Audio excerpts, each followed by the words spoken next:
Our speaker this evening, Bryan, was raised in Philadelphia. His father was an ardent bird lister, and Bryan frequently acted as his parents' bird dog. Bryan's birding interests were furthered on his family's extensive vacation trips throughout the U.S. He had early ambitions to be an architect, but as his academic career unfolded, his interest shifted to meteorology.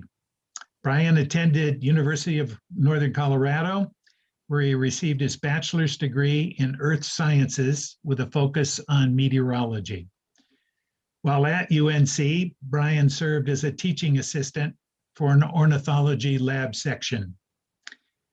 Returning to the East, Bryan received his master's degree in atmospheric sciences from the University of Illinois. And while there, his curiosity about the connection between meteorology and birds was solidified by his observations of nocturnal spring migrants riding low-level winds. Bryan now trains meteorologists for national and international weather forecasting at Boulder's University Corporation for Atmospheric Research. When he was at Greeley and continuing, his favorite birding spots are Lower Latham and Crow Valley. And many of you know Bryan through his many posts on co-birds. We're pleased to have you tonight as our speaker, Bryan.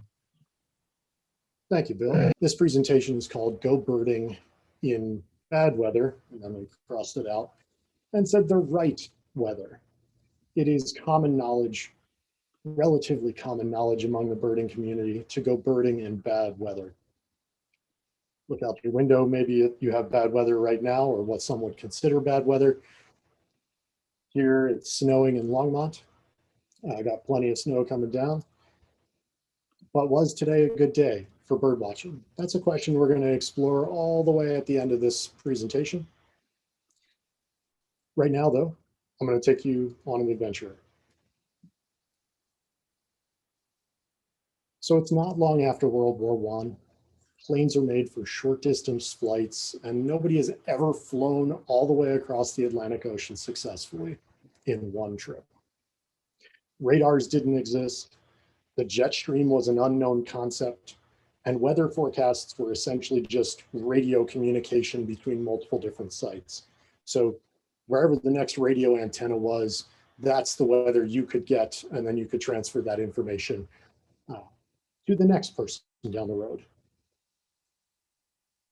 I do see in the chat, someone's asking for everyone to turn off their video. Dave, please hit us with some muted video so everyone can see.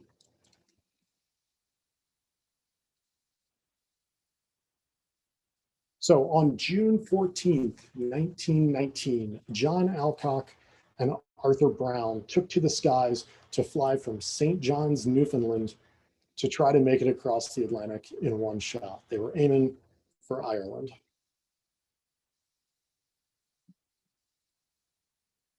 The flight looked a lot like this before the sunset. Layered, raining clouds laying low over the ocean. Above those clouds were more clouds and more precipitation. So remember that Alcock and Brown had no covered cockpit. They're flying through all of that weather. They were flying only with the necessities, a sextant for navigation by the stars, a little bit of food, heavy clothing, some mail, which was one of the keys to this, and whiskey, because whiskey's essential. Navigation by the stars was impossible on this night as the cloud cover looked like this. It never broke, and so they were flying by guessing. The wind direction changed somewhere along the way from a tailwind, which is what they were hoping for, to a headwind, and the fuel gauge started to get low. From time to time, they would lower below the clouds and scrape along the surface of the ocean to see if they could see any land masses. You could never tell where the ground/ocean was before descending below the clouds. So every dip below the clouds was fraught with tension. And finally, after 16 hours of flight, they spotted land, a nice field just inland on a small piece of land. We made it, they thought. Put her down over there. It was a smooth landing, aside from the fact that the field wasn't a field at all. It was a bog, and it was quite a solid landing. Nowadays, transatlantic flights are the norm. It's just part of business. These flights are still affected by the weather pattern. For instance, you may notice that flights flying eastward are faster than the same flight flying westward. That's because of the weather. Remember that birds take this same type of blind flight across large bodies of water like the Gulf of Mexico. They know how far it is if they've done it before. They don't know what the weather's going to bring. But the hormones say it's time to go. So they rhetorically lick a feather, test the wind, wait for a tailwind, and go, hoping for the best. Sometimes the view is spectacular and the winds are right the entire time. Other times, skies don't cooperate along the way and the journey becomes much harder. The winds behind that arcing cloud there on that image are actually going to be headwinds, not tailwinds like they've been so far. This is not a good situation for a bird to be in. They have no idea where to land because there's no land visible. They need to keep flying to get to land. Fat reserves are getting low, just like the fuel tank. And this is only going to make it harder. These are the times you're happy you packed your whiskey. So birds and weather are actually linked. For a really long time, they've been working together. It sounds often like weather is a bad thing for birds, but in most cases, the weather is a great thing for birds. Those tailwinds are all part of the weather. Birds have mastered this relationship far longer than we have, and they're doing it without technology. But sometimes weather can be a bird's death sentence. Could be the end of the line. So here's what I want to start doing with you. I want to talk you through how to figure out when the weather is going to be good for birds to migrate. Set that to loop. So here are the surface winds over the Gulf of Mexico from just a few days ago. In spring, my question for you is this a good or a bad day for migration? And I don't need you to answer right now. Don't need anything in the chat window. We'll answer this question here in a little bit. But I need to take you through some steps so you can understand how to answer this appropriately. So the first question I have for you is, in that previous movie that we were just watching, what direction would meteorologists name the winds over the Gulf of Mexico? So you can head over to that polev.com website, polev.com/DFO weather. Again, there it is in the chat window if you've joined us late. Head over there. This question should show up in that website, and you can click your answer.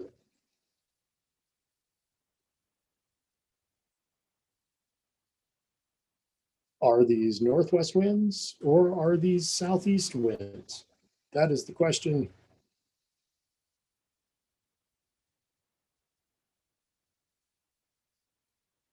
Not seeing anyone getting results in yet.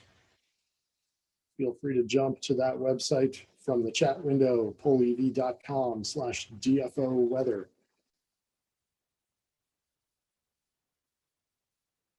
I've got people putting answers into the chat window. That is perfectly fine.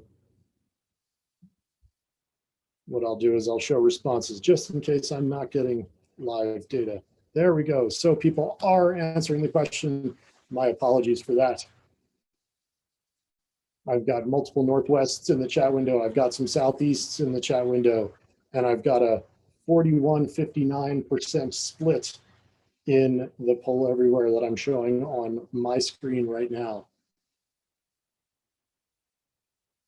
So the answer is southeast. Meteorologists love to do it sort of backwards to what most people would say. When looking at winds, we describe them from the direction they are coming from. So what you would do is you'd want to put your back to the wind, and that is the direction it is coming from. That this wind that you've seen on the previous movie is a southeast wind. I'm only doing this just to make sure that everyone knows the terminology correctly. I'm going to be talking about the wind direction a lot tonight, so I want to make sure you're with me there.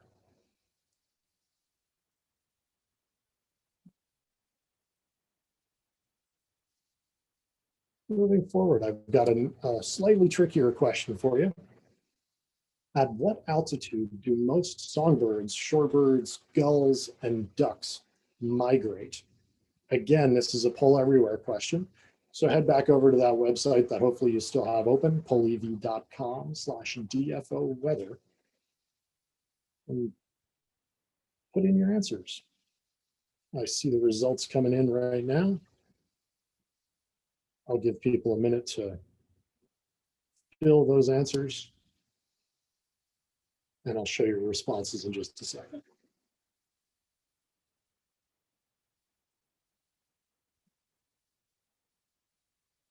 For anyone that cannot answer via the Poll Everywhere website, feel free to throw it in the chat window. Try not to throw it in the Q&A, put it in the chat window. That'll make it easier for us to track which questions we need to answer at the end of this presentation.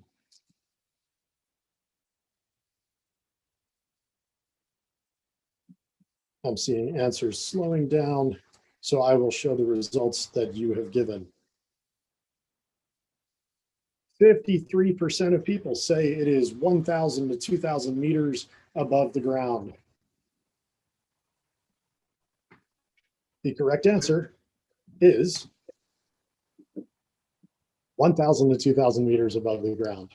Good job to those of you that answered correctly. For those of you that didn't answer correctly, understand that this is a rough estimate. It is not amazingly accurate because many birds do fly lower than this. This is just sort of an average to say, generally we should look about 1,000 to 2,000 meters above the ground.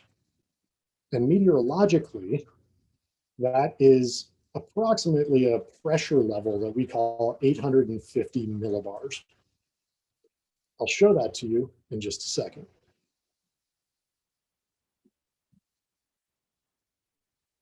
So this is that same map that we saw just a second ago, the same loop, excuse me.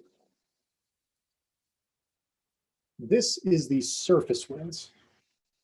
And this isn't what the birds are using to fly across the Gulf of Mexico. They're actually using the winds at 850 millibars. 850 millibars is actually this. We had said previously that the winds at the surface, which is what we had looked at, were coming from the southeast. In this case, it looks more like they're coming from maybe a south-southeast or a south in some locations. And this is only 1,000 meters to 2,000 meters above the ground. And it's this dramatically different.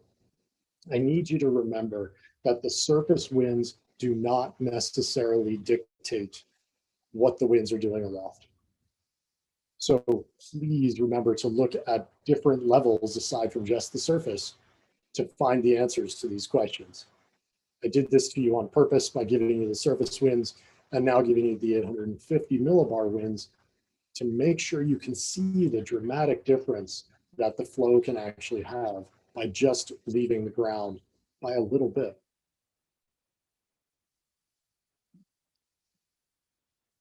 These are those same two loops, but as images. And I'm going to take you through a single location to show you the difference.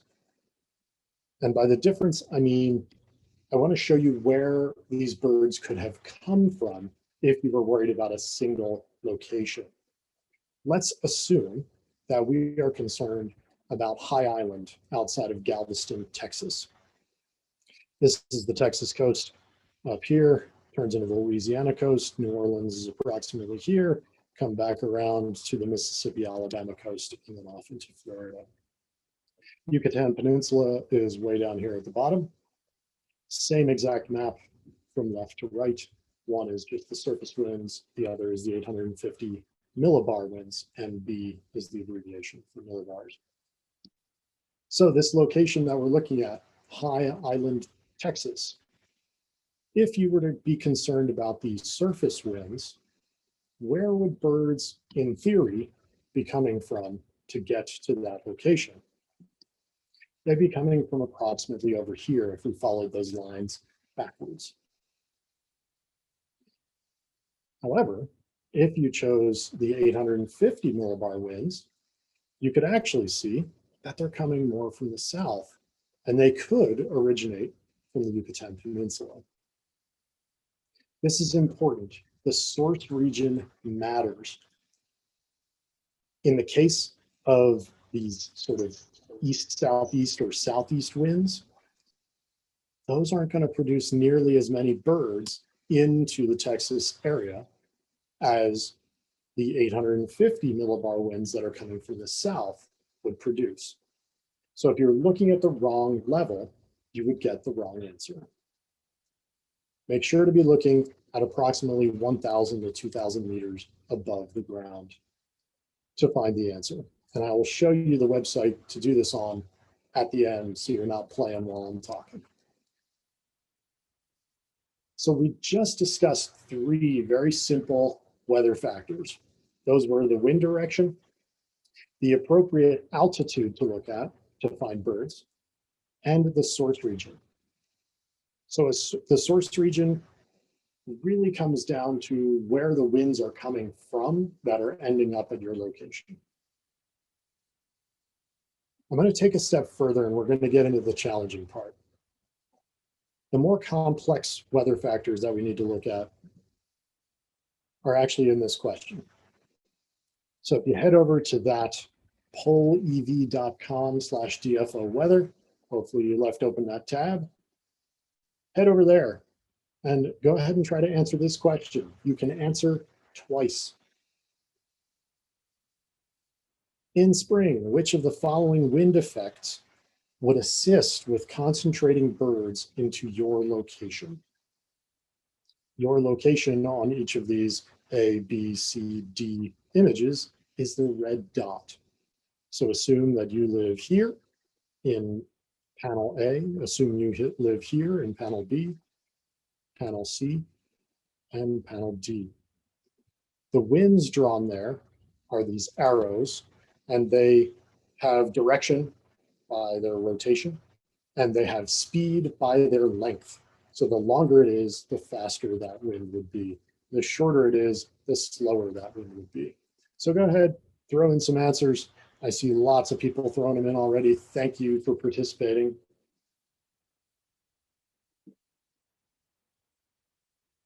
Remember, you get 2 answer choices.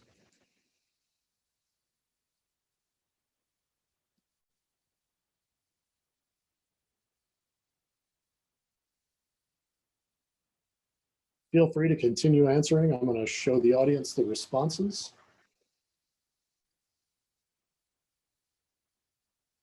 I've got some people in the chat window throwing in answers of A and C. That seems to jive with what everyone's saying in the audience. That is answering these questions via poll everywhere. The correct answers, as has already been judged by all of you, are A and C.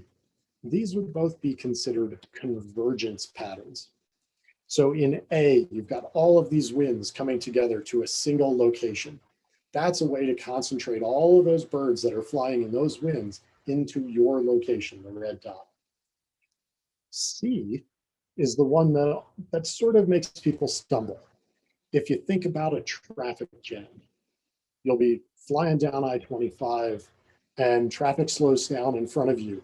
There will be more convergence of cars. You'll get all of these cars packed in together. It's the same type of thing with birds and the wind. We want to look for convergence on these maps that I've been showing you. I'll give you an example in a second that'll help us talk about that a little bit more. The correct answers again are A and C. We want convergence to help concentrate our birds into our location. I want to be very clear at this point. This presentation is about where you can find birds. That may not be a good thing for the birds. In some instances, these birds will end up in bad situations meteorologically, like we had seen last winter, actually last fall, let's say in September and late August, where there was a huge bird die-off. These are the types of situations that the weather does cause problems for birds, but most of the time, the weather is very useful. If we look at it slightly differently by focusing on the bird watcher and where to find these birds, this concentration is extra important. This is where the rubber really meets the road. So let's take some time to look at some examples. Got a loop playing here.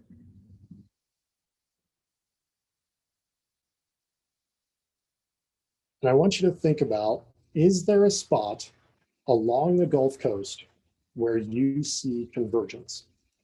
Don't need to answer a specific place. I just want you to take some time to look along the Gulf Coast. Yucatan's down here, wrapping through Mexico, coming up to Texas through here, Louisiana, Mississippi, Alabama, and then the panhandle of Florida, excuse me. Do you see any place where there's convergence? I'm going to give you a second.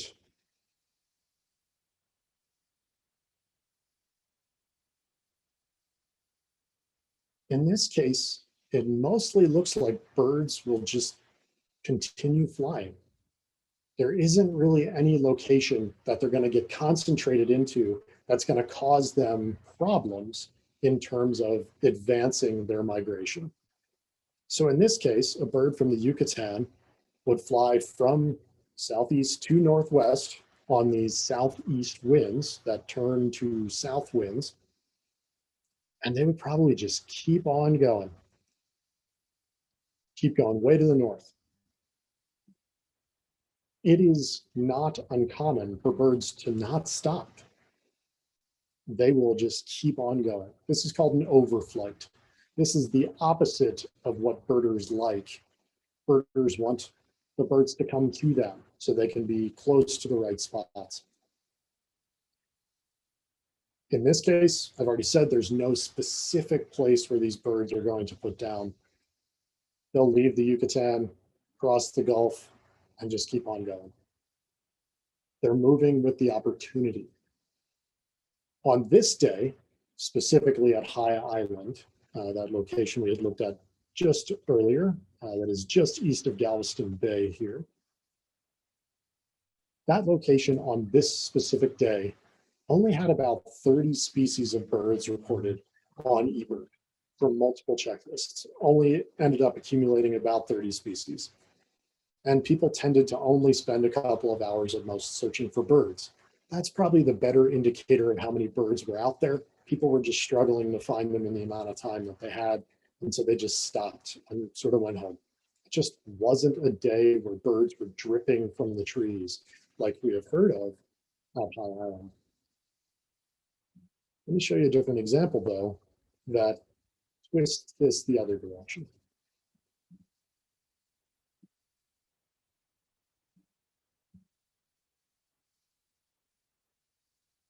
With this pattern, this is the exact next day. Birds have a good chance of making it across the Gulf of Mexico until they hit this wind shift that's right by the coast. You see how the winds are now out of the north on the north side of that convergence zone. And so birds are going to want to pile up somewhere. Where is that somewhere that they're going to want to pile up? I'd like you to take a look for a second. Watch this animation. Think about where the birds would have to converge together on this movie, on this loop. I don't need an answer in the chat window. Don't need an answer verbally. Just want you to take a look and maybe put your cursor over it and say, that's the spot that I think convergence is really going to be.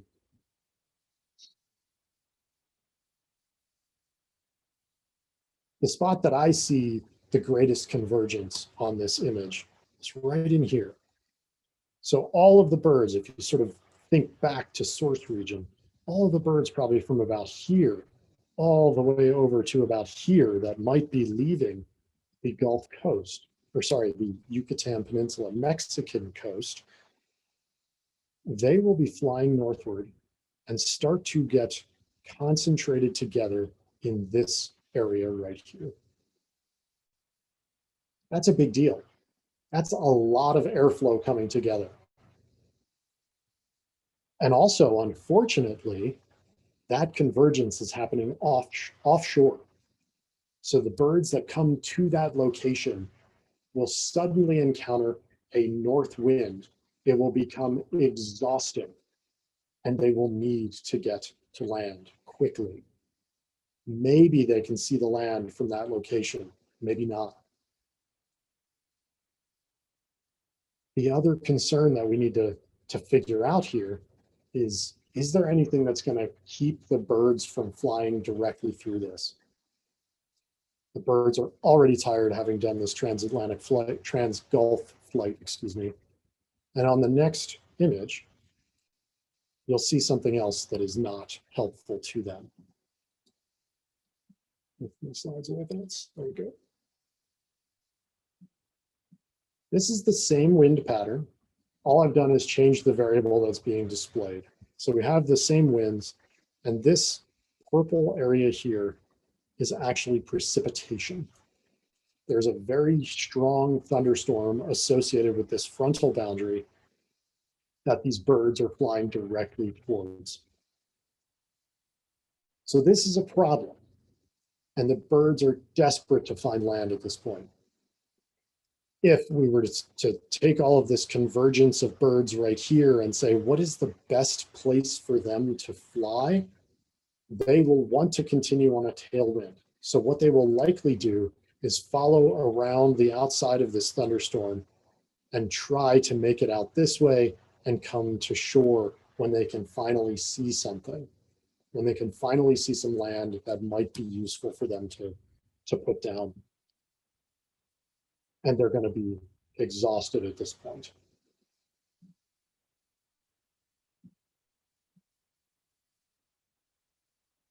On that day, with that precipitation and the convergence that happened, High Island saw a species count of 130 species.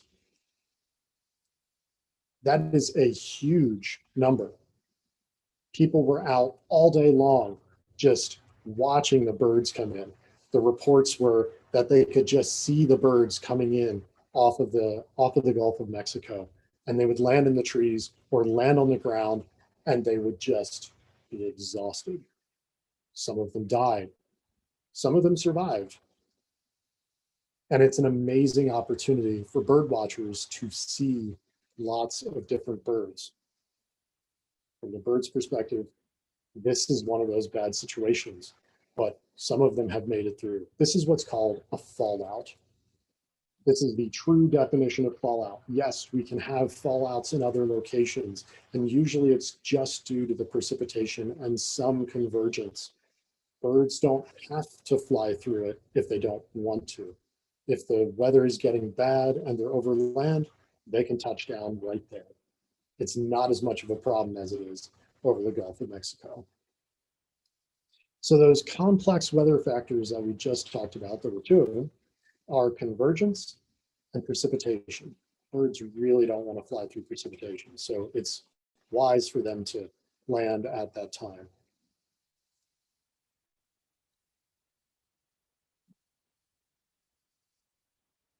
So my title was Go Birding in Bad Weather, and I crossed it out because I'd like you to go birding in the right weather. And my question right off the bat is, was today good for birding? Did anyone see new species today? that hadn't been reported on previous days? I know you can't answer me. Cobirds wasn't really lighting up with reports. The eBird reports were nearly the same as they were yesterday. I didn't see anything really coming in. So I want to look at it. I want to show you what today looked like. And we're going to do this together.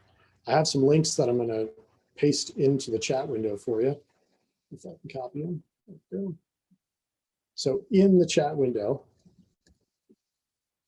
there's a long link. Please don't try to type that out. It's going to take you forever. Click on that link. And what you should end up seeing is this once it refreshes. My screen is showing the same thing that that link just sent you to. If you cannot get to that link, you can feel free to watch me and I'll step you through the whole process. This is your chance to learn how I go about finding situations that are useful for bird watchers. This is the website that I use. And the current time that I'm showing in this link that I posted up there is 7 a.m. this morning. The green circle on this map that you should have there. Nope, you won't have a green circle on your map. My apologies. The green circle that I have there is Boulder, Colorado. If you click in the bottom left-hand corner on the Earth button, that should show this menu. And within that menu, there is a line that is called Control. This is the main line we're going to focus on today. On that control line, all the way at the far right, there's a little arrow that looks like an arrowhead. If you click that, this website will ask to find your location, and it will show it with a green circle. I cannot see where your green circle is. It is just on your website. So what I want you to do is then look at the winds that are on here. This is the 850 millibar winds at 7 a.m. this morning. And they say go birding in bad weather, right? So today, I'm still seeing bad weather in quotes. Meteorologists don't call this bad weather, they call this great weather. But this bad weather that we expect to go bird watching in is happening. Well, what do the winds show? This is the 850 millibar winds at 7 a.m. this morning. Do you think there should have been migration into our area, your area, whichever area you want to look at in that map? Should there be migration? It doesn't really look like there's strong winds here that would drive birds from further to our south. All of the winds to the south of this frontal boundary that's right here are actually from the west. You're not giving this situation for birds to come to the north. So today, despite the bad weather, this is not a situation where we should have expected birds to show up, new birds, let me be clear. But let me give you a different example. I'm going to paste this one into the chat window once again. If you, by the way, if you have been denied geolocation, it's not too big of a deal. You can take a look at my screen and understand that this is approximately Boulder, Colorado right here. There are ways to fix that. I can talk to you about it at a later time, but I'm not going to cover that right now. So here's the new link. It'll look very similar in terms of the linkage, in terms of the text that's in there, but the map that you're going to get to is going to look very different. The map that you're going to get to should look like what I have on screen right now. Green dot, again, the location of Boulder, Colorado, so you can get some general idea of where Colorado is. How does this look? Does this look better for migration? We definitely have south winds. Thank you, Colleen, for throwing it in the chat. much better for migration. We should see birds coming through. Note that this happens to actually be the 22nd of April at 6 a.m. So that's the future. It looks like the 22nd, which can't do math to tell you what day the 22nd is, Thursday or Friday, something like that. Looks like it's going to be a good day where we're going to start to see more migrants. Lots of people have noted that passerine migration is very slow so far. Maybe this is the day. Maybe this is when we start kicking into a higher gear and start getting some of those passerines, some of the warblers that we would expect. Down in Pueblo, there was a yellow-throated warbler today. Maybe we can continue that and go the right direction in terms of bringing these birds to us. Understand, though, that this pattern does not have much convergence to it. So I'm not expecting there to be any given location that is going to be great for birding on Thursday. This is just one example, and we can find many examples. If you have a day in mind that you want to go back into the past and look at, this website is a great place to do that. In that same control line, there's a little, maybe it looks like a calendar or a box with two bars sticking out of it. Maybe it looks like a TV. I don't know. Maybe it looks like a battery, whatever. If you click on that calendar, it brings up all the dates that are available to you to go and look at. So you can choose years back to 2013, and you can choose different months, and you can choose the days specifically. So right now, I'm not going to choose a different day, but you're welcome to. And on that control line, once again, you can use these forward and backward arrows to change the exact hour that you're looking at. So feel free to step forward, backward, get an idea of what's going on. You can't go too far forward because we don't know much about the future after about 7 days. So we can get 7 days out. We can almost get to Monday of next week, and that's where it's going to cut off for you. Feel free to peruse that website. It is a wonderful resource to be looking for bird migration. Feel free to ask me questions via email if you do find that there's a specific day that you wanted to look at, or if I don't have a chance to answer all of your questions, there's my email address. I'll even type it into the chat window for you, so you can just copy it that way rather than having to screen grab. There's my email address in the chat window. And I'll say thank you for your time. And if there are any more questions, I do see that there are some questions in the Q&A. Feel free to ask now. We'll take some time.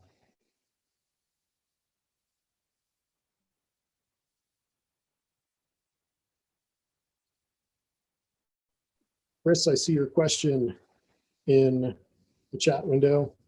Precipitation was the question. How can we add that to this map?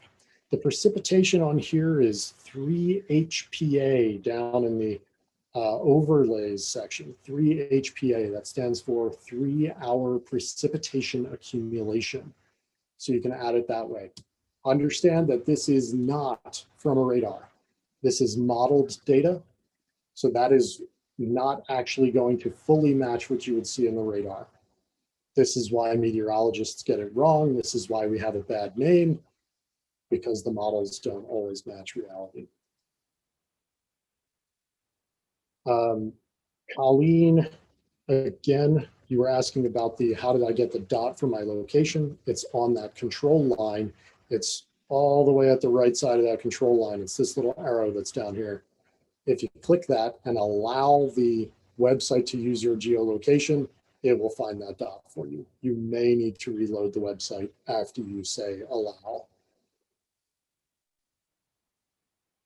Moving deeper, Sharon Hines, you asked, when fog moves in so quickly as it did today, what do waterfowl do if they have already left the water and are not near water? Um, fog, in true fashion, fog is a very short cloud. So most of the time, if a bird leaves and flies above the fog, there's no problem. They can keep flying and find a location that they can see something. There wasn't as much fog as you may have expected. Not your location may not be consistent with what other locations had. For instance, here in Longmont, we never had any fog. There was no surface cloud. We did have clouds at a slightly higher level, and the birds can fly right under that in that sort of scenario. Sharon, I hope that answered your question. If you do have a follow on to that, feel free to throw it in the Q&A. We'll be moving down the list right now.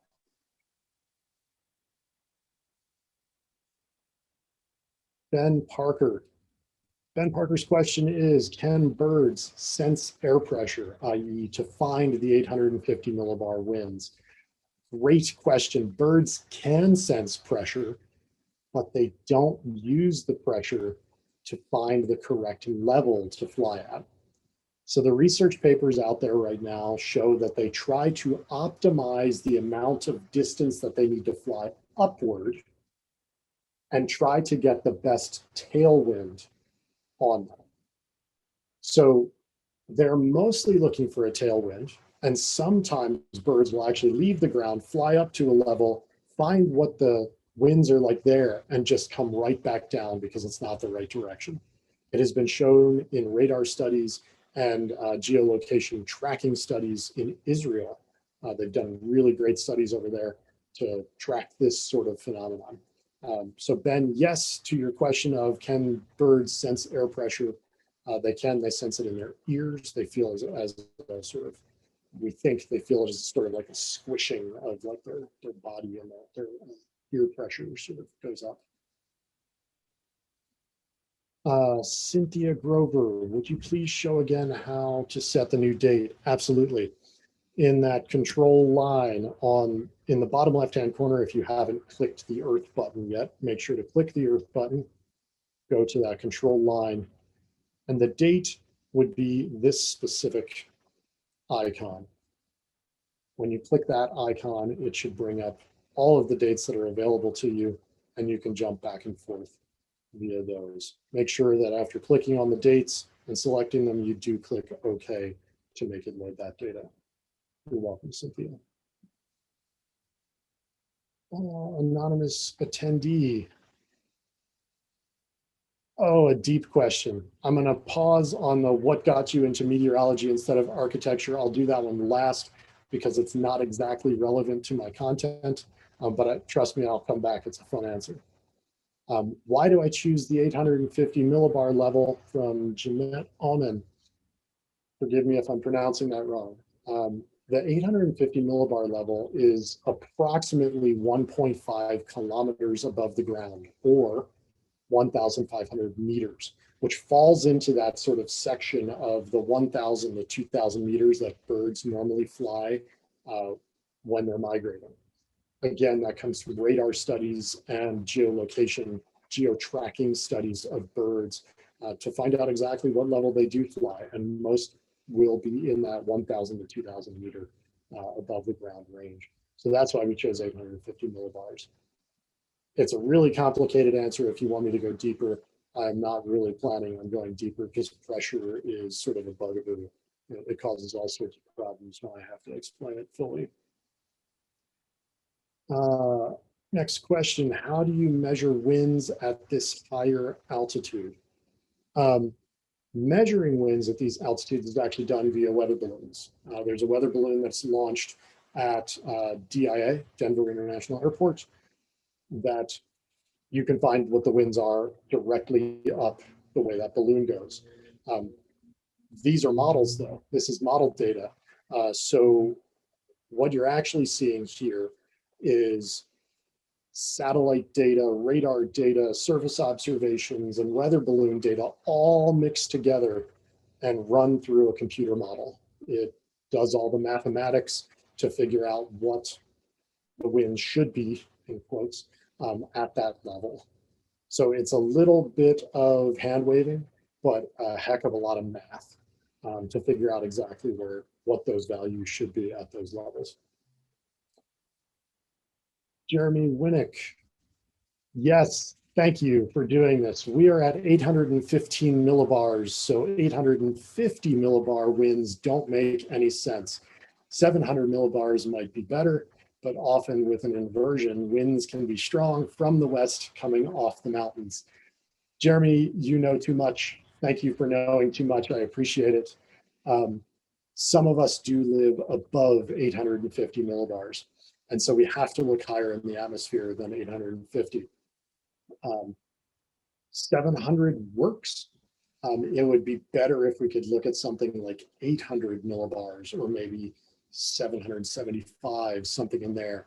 And it is available, but you have to calculate it. So it's not exactly going to be an easy number to find. I do like your suggestion, Jeremy, of looking at 700 millibars and going from there and seeing what you can find. The other way to do it is sort of look at a mixture of 850 and 700 and sort of get some sort of middling answer from those winds. That's a nice way to try it. Thank you, Jeremy. Adelia Honeywood, is there a way to help birds that are in trouble in a fallout? There are ways. It's mostly providing them with protection. There are people who will scoop them up, put them in a box. There are people who will actually volunteer to go out and do that. Put them in a box, give them a place to rest so they can't be attacked by any local creatures. They can't be attacked by other birds. However, we can also play the game the other way and say that the larger birds that do come and eat those smaller birds need love too. So things like hawks, egrets, herons, things that you don't necessarily think of as eating smaller birds do come and eat these smaller birds. Pelicans, for instance, cormorants will eat these smaller birds. So there is some trade-off to that. We can be nice to whichever birds we so desire in some sense. Thomas, how can I change location in that website? What if I want Southern Colorado? So if you have found the exact, your exact location up in the URL, it says lock equals, and then has a longitude and a latitude value. If you want to switch locations, if you want to move that green circle to a different location, you can change those values to a longitude and latitude, press enter, and it will move that green circle to that location. If you have a desire to zoom in and out, pan around, you can also do that just by using the scroll wheel on your mouse or pinching or unpinching on a mobile device. And you can just drag this whole entire globe around to find different locations in the world. Steve Ryder, Weather Underground has a wind stream function. Is this at a level of detail that's useful for birders? Yes and no. It depends on where you are, because those wind streams, I think, I haven't looked at this specific one. My guess, I'll state it that way. My guess is that these wind streams are based off of the Weather Underground weather stations that are there. And so they're sort of giving some localized answer to that, what the winds look like. But let's go back and answer the question more broadly. Do we want to be looking at surface winds? And that's where all our surface observations that are on Weather Underground are. So if it's based off of surface observations, you don't really want to be using that.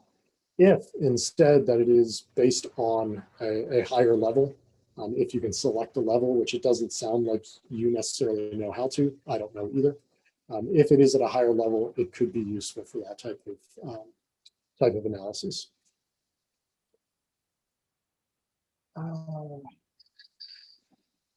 Melissa Metzger, since birds have to come down through the surface winds, is it worth looking at them at all when trying to predict the best spot for fallout potential? Yes and no. There is a difference between where the 850 millibar convergence is and where the surface convergence is. They might actually be offset from each other in the vertical. So one might be further to the north or further to the south. It does make some difference, but I'm not going to say it makes a lot of difference. I do find that 850 millibars over most of the United States that isn't at higher elevation is probably the best bet for you from this website. But good question anyway. Melissa, again, do you have a favorite fallout birding experience from predicting it with weather? There was a long spur event where all three regularly occurring species of long spurs ended up north of Longmont,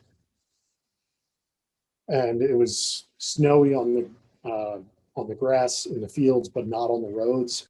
And so the birds came to the sides of the roads, and there were just hundreds and hundreds of long spurs, really easily photographable, but again, not a good situation necessarily for the birds. But that's, I don't remember the exact date. I'm sure I could find it for you. Other people on here might even know it as well, because I know there are some people who also experienced that one. Dave or Bill, do we still have more time? Do you want me to stop? It's up to you guys. I think if we have two more questions, and then we better wrap it up. One is, how did you get into meteorology from architecture? So my guidance counselor told me that I didn't have high enough math scores. I wasn't doing well in calculus, which is to say that that's its own sort of statement coming from a guidance counselor for a kid in high school who's taking calculus at this point. I wasn't doing well in calculus, and my guidance counselor told me that architecture was probably not going to be a good fit for me. And he asked me what else I was interested in. I said meteorology. And he said, oh, meteorology? That doesn't require much math. Go ahead and do that. When in fact, I have done way more math classes than I would have ever done if I went into architecture, and I've done really well at it. And so it changed my career path in a very interesting way, and I'm much happier for it, actually. I'm not sure I would have loved architecture. Okay, I have one more. Do you have a favorite fallout birding experience from predicting it with weather? I think I already answered that one in this long spur event north of town. Okay. So there are still two more questions in there. Ben Parker has one.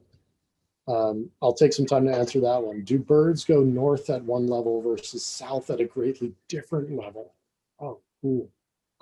E.g., painted lady butterflies, which fly south at 30,000 feet, but fly north at 5,000 feet approximately. I don't know of many birds changing altitude for their north versus south flight. We do know that there are some birds that can fly well up into the jet streams. For instance, emperor goose, bar-headed goose do fly, maybe it's not emperor, but definitely bar-headed goose flies over Mount Everest, can be seen above Mount Everest at times. So way up in the atmosphere. But I don't know of any different north-south migration based on altitude. That was a wonderful presentation, Bryan. Thank you very much.